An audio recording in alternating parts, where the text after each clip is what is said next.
Demonstrasi yang dimotori Gen Z muncul di beberapa negara akhir-akhir ini. Mulai dari Indonesia di akhir Agustus, dilanjutkan Nepal dan Prancis di September ini. Demonstrasi muncul karena ketidakpuasan atas kebijakan yang diambil oleh pemerintah masing-masing negara. Inilah Point of View Sindo News.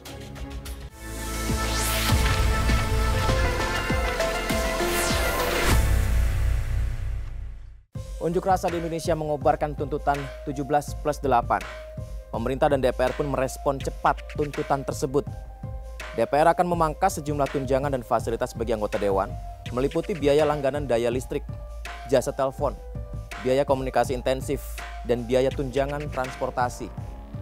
Wakil Ketua DPR Sufmi Dasko Ahmad mengatakan, anggota dewan yang telah dinonaktifkan juga tidak akan menerima hak-hak keuangannya. DPR juga menyepakati menghentikan pemberian tunjangan perumahan sebesar 50 juta rupiah per bulan untuk anggotanya, terhitung sejak 31 Agustus 2025. Keputusan ini diambil berdasarkan rapat konsultasi pimpinan DPR dengan pimpinan fraksi pada Kamis 4 September 2025 lalu.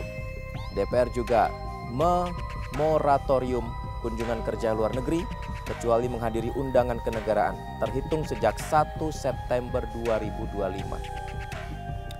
Pemerintah melalui Menko Bidang Perekonomian Erlangga Hartarto merespon 17+8 tuntutan rakyat, terutama di sektor ekonomi. Pemerintah menyiapkan upah layak, pencegahan PHK massal, hingga dialog dengan serikat buruh. Menurut Erlangga, pemerintah telah menempatkan isu tersebut sebagai prioritas. Bahkan ditegaskan langkah-langkah konkret sudah dipersiapkan. Untuk pekerja kontrak, fasilitas perlindungan ketenagakerjaan tetap diberikan, termasuk kontrak khusus dengan jangka waktu 1 tahun. Erlangga juga menegaskan komitmen membuka ruang dialog bersama serikat buruh untuk mencari solusi upah minimum dan praktik outsourcing. Nah, di Nepal, demonstrasi berhasil memaksa Perdana Menteri mereka, Khatga Prasad Sharma Oli, mengundurkan diri. Demonstrasi di sana dipicu keputusan pemerintah pekan lalu untuk melarang 26 platform media sosial, termasuk WhatsApp, Instagram, dan Facebook karena gagal memenuhi tenggat waktu pendaftaran ke Kementerian Komunikasi dan Teknologi Informasi Nepal. Lalu para kritikus ini menuduh pemerintah di sana ini berusaha meredam kampanye anti korupsi dan larangan itu yang kemudian dicabut pada Senin malamnya.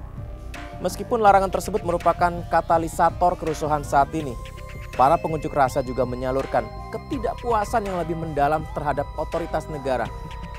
Demo ini disebut-sebut terinspirasi unjuk rasa besar-besaran di Indonesia pada Agustus lalu.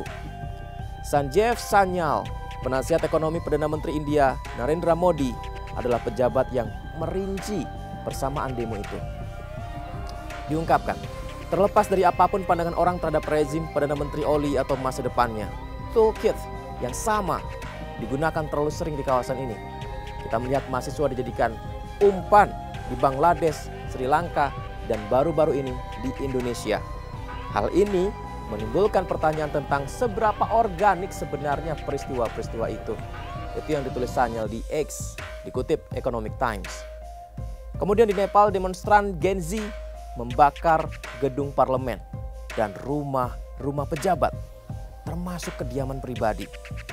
Menurut laporan The Himalayan Times, gedung-gedung politik dan rumah tokoh pemimpin partai berkuasa di Nepal Kongres, Sher Bahadur Deuba, juga dirusak massa.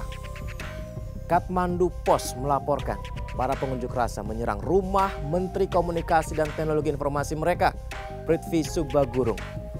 Wakil Perdana Menteri sekaligus Menteri Keuangan, Bishnu Paudel, Gubernur Bank Sentral Nepal, Biswa Paudel, serta mantan Menteri Dalam Negeri, Ramesh Lekha. Demo berdarah di Nepal pecah sejak Senin 8 September 2025 hingga menyebabkan 22 orang tewas. Pemicu awal demo adalah larangan media sosial yang diberlakukan pemerintah, tapi kebijakan ini memang akhirnya dicabut. Meski begitu, meskipun sudah dicabut mengenai larangan media sosial, protes sudah terlanjur berkembang menjadi gerakan luas melawan dugaan korupsi dan salah urus politik. Perdana Menteri Oli sebelum mengundurkan diri menyampaikan bahwa dia berdialog dengan pihak-pihak terkait untuk menilai situasi dan menemukan solusi yang bermakna dan sudah disampaikan oleh Perdana Menteri Oli dengan rendah hati meminta semua saudara-saudari untuk tetap tenang dalam situasi sulit ini. Itu katanya sebelum mengundurkan diri. Nah, setelah kita luruskan fakta pemicu demo Indonesia Agustus 2025, baru bisa dibandingkan dengan demo Nepal September 2025. Dan berikut adalah persamaan utama kedua gelombang protes ini. Kita ulas satu persatu. Yang pertama, pemicu.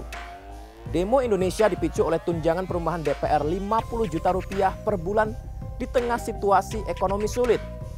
Demo Nepal dipicu larangan media sosial yang dirasa membungkam kebebasan berekspresi.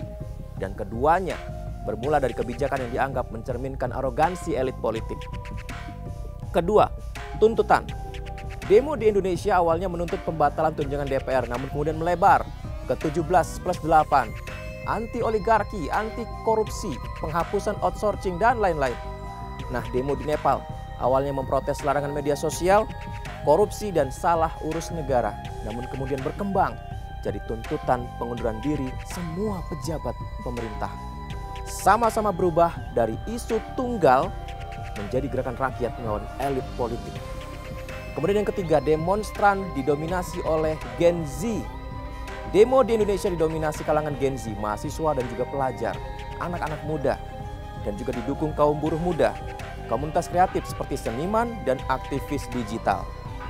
Demo di Nepal dipelopori Gen Z, juga anak-anak muda, memobilisasi massa melalui media sosial sebelum diblokir sesaat oleh pemerintah mereka.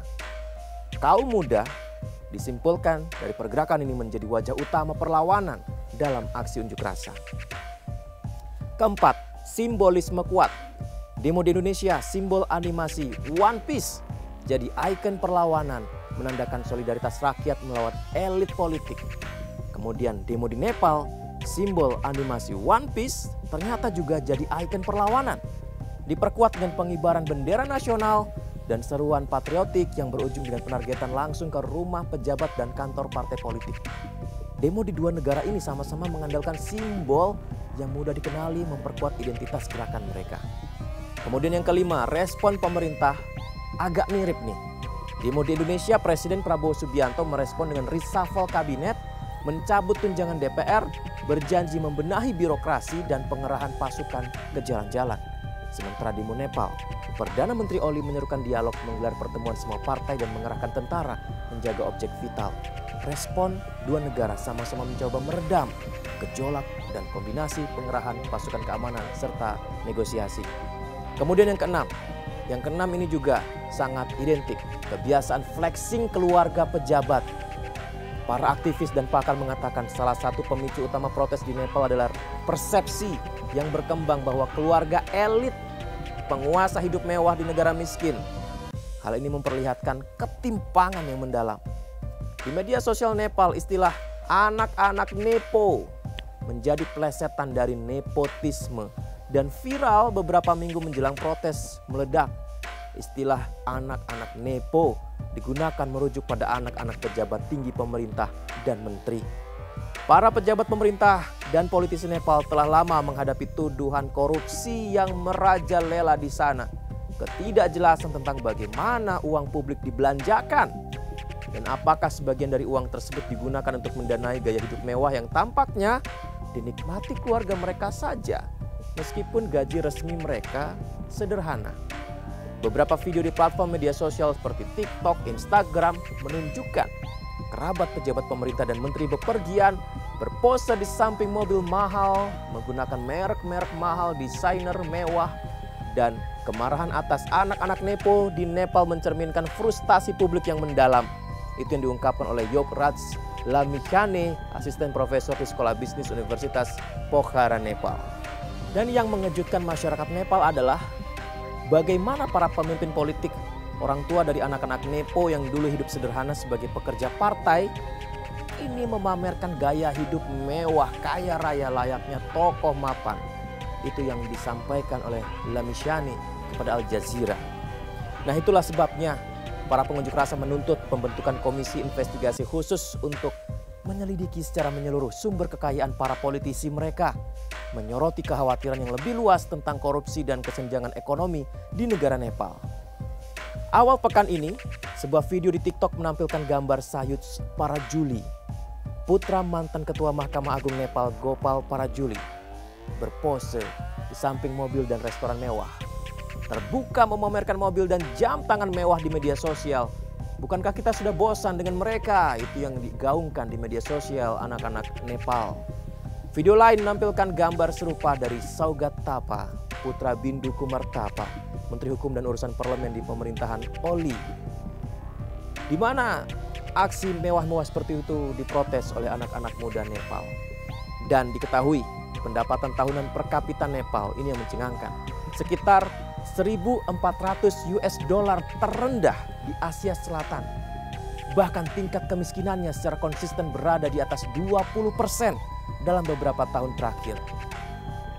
Pengangguran di kalangan pemuda di negara ini telah menjadi tantangan besar. Data Bank Dunia, persentase pemuda Nepal yang menganggur dan tidak melanjutkan pendidikan berhenti dari sekolah mencapai 32,6% pada tahun 2024. Dan akibatnya sekitar 7,5% penduduk negara itu tinggal di luar negeri. Perekonomian Nepal ini sangat bergantung pada remitansi dari warganya yang bekerja di luar negeri. Sangat miris.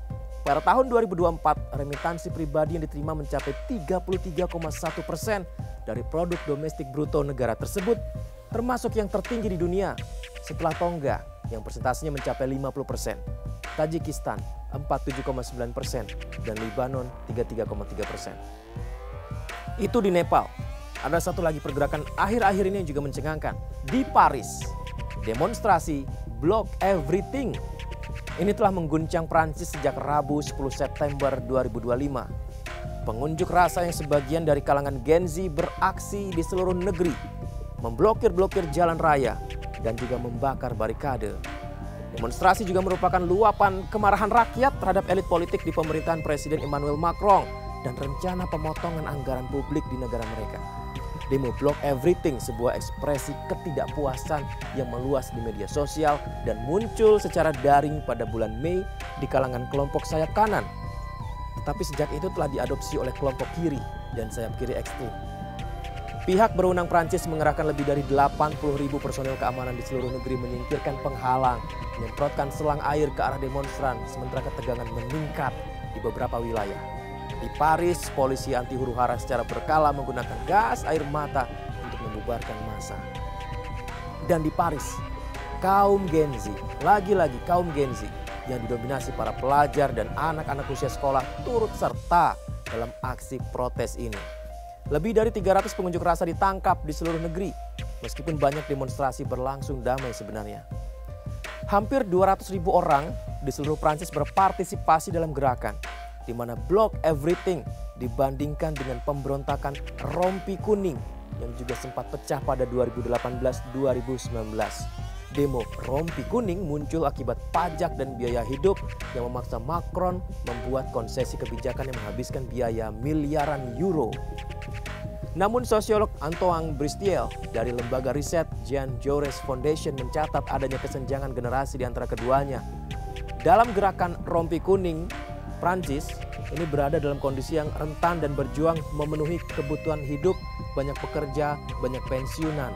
Sementara di Block Everything ini semua usia, banyak sekali anak-anak muda, itu yang membedakan. Nah, redaksi Sindo News berpendapat ini seperti ada sebuah transisi penyampaian pendapat di era keterbukaan, era digital, media sosial diduga dipicu rasa ketidakadilan, kesenjangan hidup. Para anak muda bersuara lantang menuntut tanggung jawab. Maka tak boleh lagi ada pengabaian, meremehkan suara anak-anak muda. Dan ini menjadi pelajaran penting pejabat pemerintahan di Indonesia untuk selalu memberikan contoh yang baik, terbuka untuk berdialog, berdiskusi, membiasakan transparansi di ruang publik, serta peka terhadap kondisi rakyat. Niscaya semua akan lebih baik.